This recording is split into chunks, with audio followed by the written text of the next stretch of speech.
kanjani. Yeah. So komasipala yabo nje mina ngaqhasha komasipala ngangimncane ngaqhasha ngimncane kubo wonke umuntu okhona emkhandlweni. But i-advantage yabaholi bamaqembu athile ababephethe umkhandlu leso sikhathi ngisho 2011 uzohlehlaka ubuyile emuva ubona ukuthi liphi iqembu elaliphethe leso sikhathi. Banalento yokuthi uma ufika emsebenzini babe nalento yokuthi siyakuncikisela ukuthi uma ungakwenzi ukuthi uzophuma ngegate abaholi. Isiphatha kabi ke thina njengabantu besifazane ukuthi uma ngabe uyofesa emkhandlwini waqhashwa mina nga-absorba ngaqhashwa ngekhansela lento ukuthi kuthiwa ikhansela lithathe eyi-1 emzini ohluphekayo limfake emsebenzini but ekugcineni esekuqhashile ngokuba clean bese kufika abaphathi abathile abaholi iqembu elithile bese bethi uma ngabe ungavumi ukulala uzophelelwa umsebenzi. Ibhlungu. Uyabona nje mina lo muntu engimshoyo ukuthi wena wathi ungavumi ukulala uzophelelwa umsebenzi. Yeah, ukhona. Into angidina ngayo bhuti uMbovu wafika wabhrika la ekhaya egate ngemoto. Ushadile lo mlisi. Wabhrika la ekhaya egate ngemoto. Kwathi ubhuti wami omdala ukuthi akangibize. Awungibizela usisi wakho. Ongena ubhuti wami la ekhaya wademelayisa ngase ngiphuma ngiyakuye futhi ngokukhulu nje ukumhlonipha ukuthi lento awuyenzi la ekhaya awukwenzi lokho mina ubhuti wami ngiyamrespect wathi ngoba phela wena uyamphakela kusho umholi othile kwangiphatha kabi kwangiphatha ukuthi ubhuti wami uthi akangibize ngoba naku ngisebenza kamasipala uma ngabe ngingavumi ukuphuma mina ngizophelelwa umsebenzi kusho ukuthi ubhuti bami ngeke badle. Kusho ukuthi ngoba naku ngiyabaphakela obhuti ngengothi ngiqhashwe ngoba ngihlupheka sekumele ngi-understand.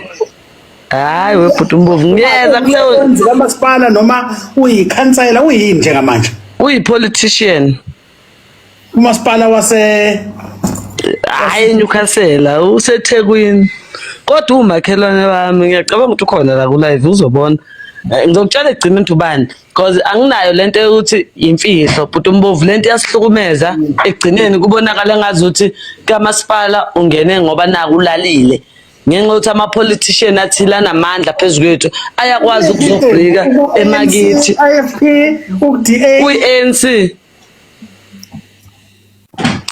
angizwe ukufihla lokho uyi-ANC so kuyasilimaza bhuti uMbovu mina kimi kwaba yiqhwala lokuthi uma fika lento ayenza yangilimaza umndebele yangilimaza ngalendlela lokuthi angikwazanga ukunderstand ukuthi akahloniphi mina ezintombazane noma akahloniphi obhuti bami because kunento ethi mina ekhaya ngiyintombazane ngingedwa abafana abawu7 so ngiphakathi kwabo lapho you have to respect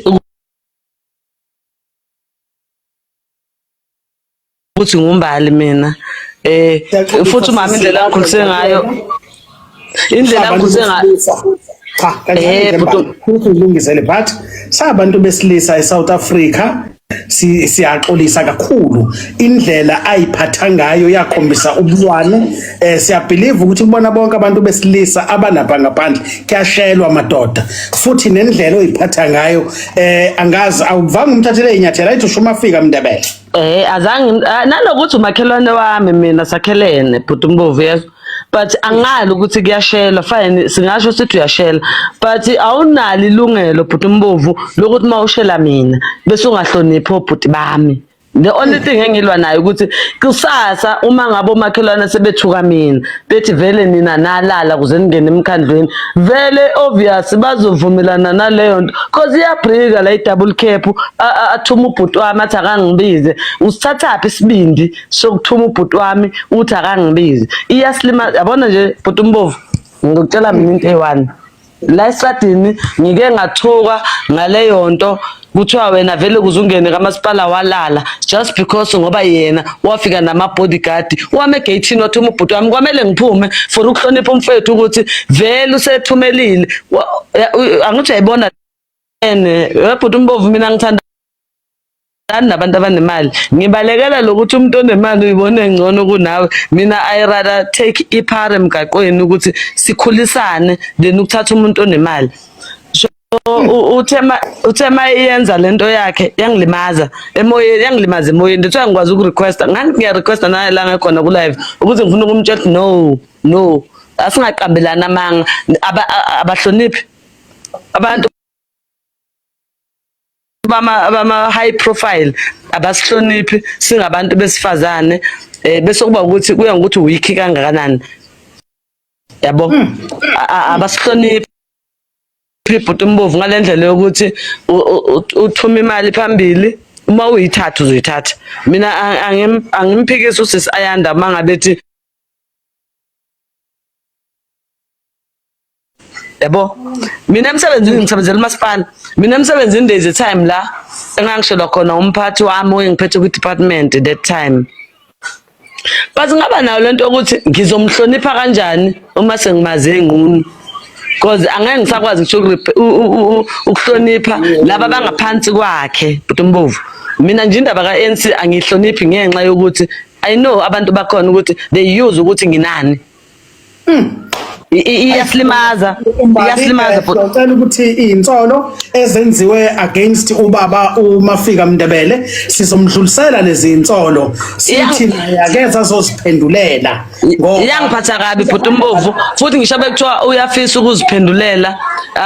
Ngiyayizonda into ayenza, but angimzondi yena ezumakhelwane wami, because Sakhelene sila estradini siwani. Ngizonda indlela ayengi-approacha ngayo. Wonke umuntu wesilisa uyashela, wonke umuntu wesilisa uyashela, wonke umuntu wesilisa unelungelo lokushela. But awukwazi ukuthi uma ushela mina bese uthumela obhuti bami ngale ndlela yokuthi uthi-ke ngoba mina ngiyabaphakela, uyasizwa statement, ngoba wena uyabaphakela uzobahlonipha. No, wrong. Iyangiphatha kabi ngale ndlela yokuthi angimzondi, but ngisathukuthele namanje ukuthi ayikwazi ukuthi ANC mayisemandleni bese iphatha amandla iwaphathe ngesandla njengetshe. Uma uzojikijela umuntu ngetshe, kimi kuyangilimaza because mina ngiqashwe kumasipala ngihlupheka. So ungena kwami emkhandlweni bengizama ukuthi ekhaya livuke, futhi ngenze sure ukuthi umuzi wasekhaya uyama.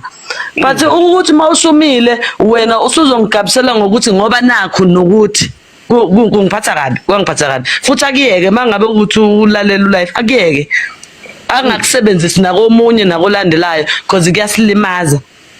Siswami siyabonga kakhulu. Siyabonga, sizomazisa sithina ikuzofaneka iphendulele insolo ezithinta igama lakhe. Siyabonga kakhulu siwu clinic governance. Sisinozi